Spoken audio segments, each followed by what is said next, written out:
Thank you. It's my pleasure to be here to share with you my belief and some of my experiences, and hopefully this will have some takeaway for all those scientists and startup people who are here. I believe technology is everything we are here, since cavemen and us. Difference between us and the cavemen is technology and technology, and we pass it on to our next generation.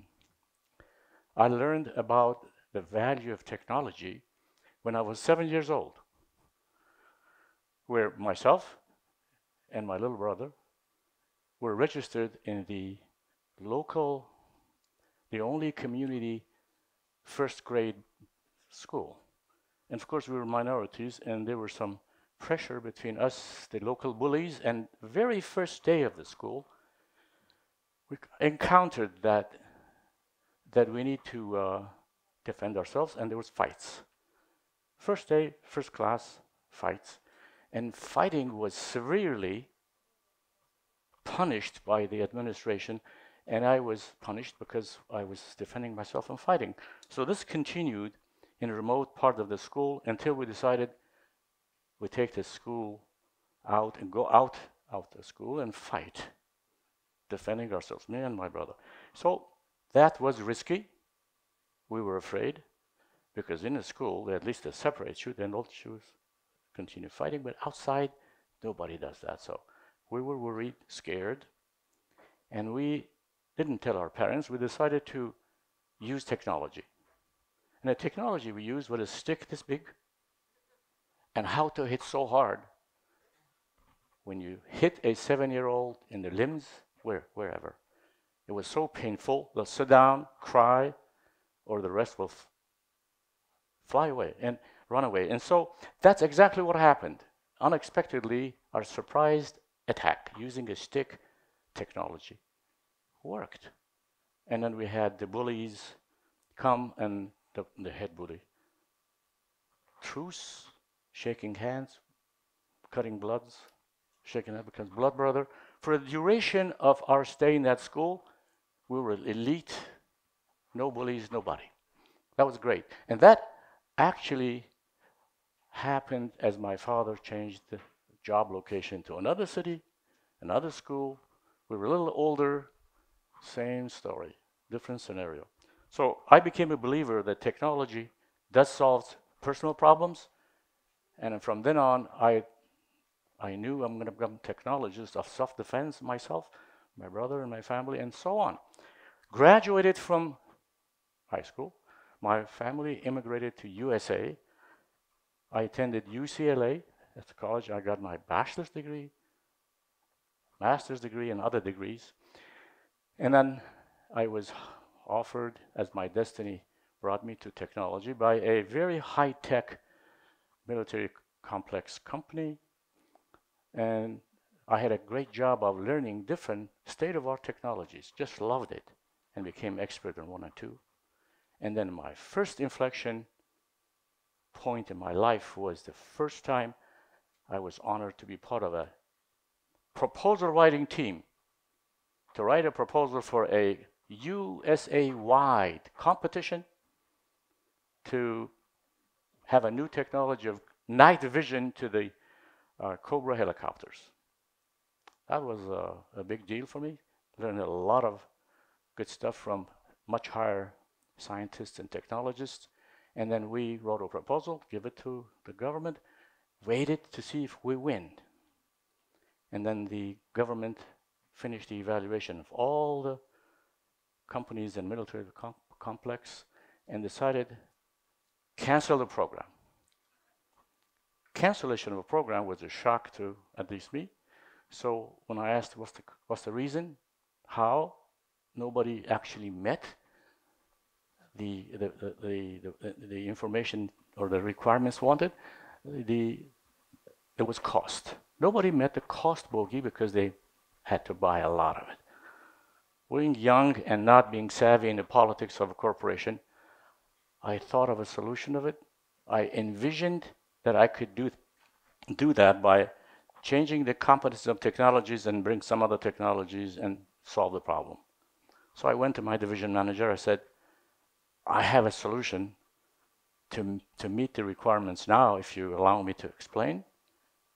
Shut me down. Don't even think about it. It's shameful. An entire company with a lot more experienced technologists have not solved the problem. Besides, in the entire USA, there's so many other companies with smart people, a lot more experienced than you. They have not solved the problem. So now, after everything is over, you have an idea and a vision to do this. Forget about it. You can't think about it. Go back. Well, when you have a vision and a technology to solve a problem, which big part of humanity may actually benefit from it, you just don't go ahead and say, okay, boss. And with me, it took maybe a day or two. I did actually couldn't live with this. I did something very risky and career limiting by calling the commander-in-chief in the military who had this requirement. I said, do you still need it? Do you still have money? Because Congress canceled it. Because there is a way to do that. And he said, well, if you've got the product, come and talk to me. Well, I did, flew to St. Louis, talked to him, convinced him, he bought it.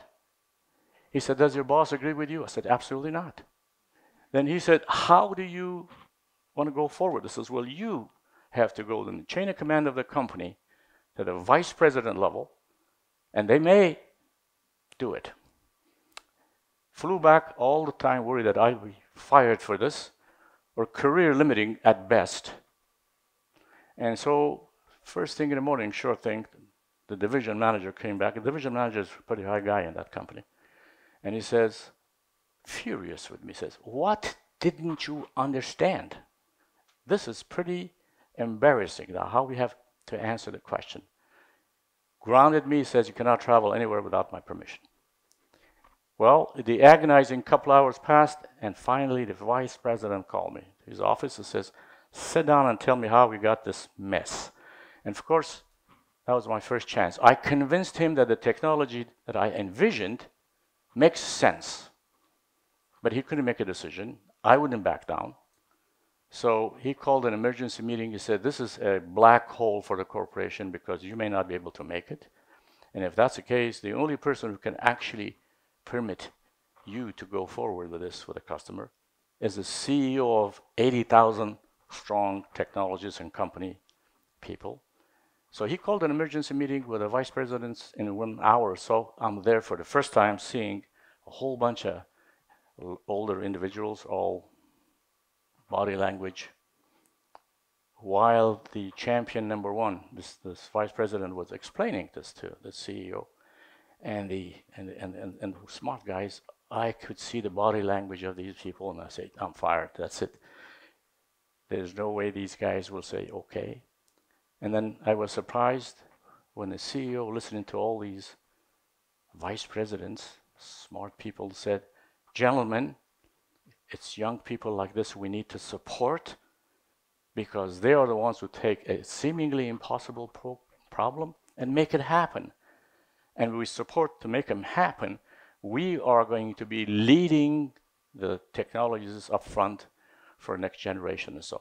He okayed it. That was my chance. What seemed impossible by some people was that the perception of them is impossible, and it was the difficulty to go convince them. And then, of course, you convince them, you get the support. The rest is mixing and matching different technologies from whether you have it or somebody else have it or not. Partnership, fix it, deliver it. That happened. I became, from a low-level system engineer, technologist, went up and up in the rank in about a few months. From then on, I only got tough programs and tougher programs. And the same philosophy was there. The obstacle were us, people, assuming impossibilities, where they were actually somebody's vision, it is possible. That went 30 years, I retired. I came to this country in Armenia, involved with very low-tech projects like building schools and kindergartens in villages outside remote places in Armenia and Artsakh. And I was very happy until I met another brilliant scientist. And I'd like to ask him in this dark to stand up at least a moment so you can see. Professor Samvel Gevorkyan from Yerevan State University. He's amongst us. Thank you very much. He invited me to YSU laboratory. He showed me something earth-shaking that he invented. And that was because of the earthquake country, Armenia being an earthquake country, he applied that technology of his to build the very first prototype earthquake sensor. But it was a ground-changing, business-changing earthquake sensor, better than the best in America, better than the best any place in the world, by a factor of 30. I saw his vision, and I saw his frustration because he could not, the complex situation here in Armenia, the scientific community, and the chain of command all the way to the top, did not appreciate his vision.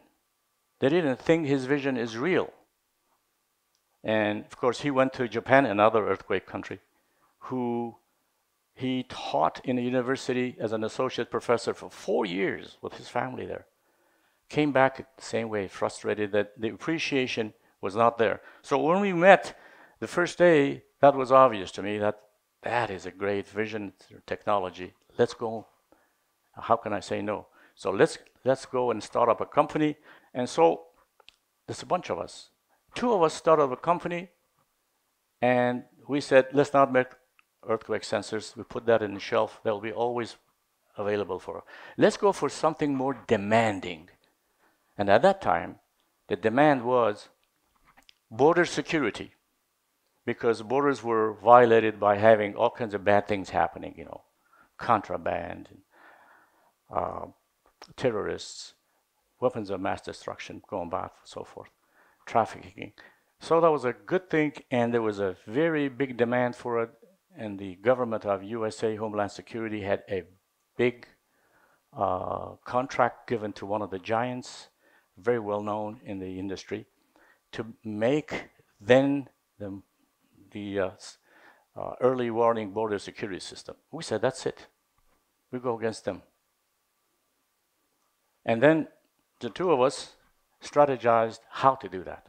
I want to ask the audience, for all the technologists who sit here, or the startup people, if you were in our position, 2 of us, startup company, we have no money, no recognition, no hardware, and we're trying to find a giant and beat them when they have the money, recognition, and they had a $2.5 billion contract to do that. Show of hands quick. How many thought that was impossible? Thank you. Well, it's possible. We strategized, went first, had no money. How do you get money? Because most people think they need money first, and that's a myth. You don't need money first, you need recognition first. Because if you're recognized, somebody will flip the money. We decided to take our champion horse in this village to an international horse race called Global Security Challenge, where the whole world, technologists involved, and you get recognized. So Samvel and I went to Singapore, became top 2 in Asia. At the same time, the top 2 from Asia and Europe. Same time, same top 2 from the rest of the Americas got together from Singapore to in London, and we were actually recognized. And in that little path, we got our first contract from a Singapore country. You see, we started then. I won't go too far to tell you today, as I speak to you, we are the only one recognized with a technology which is viable to do that job.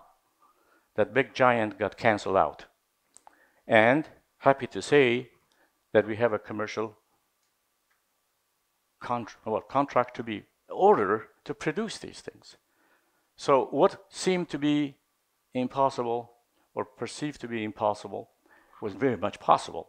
So if I would want to conclude this thing right now and hopefully leave something for you young guys, people who actually are technologists or will be technologists or work with technologists, is it looks impossible at the beginning because there's no money.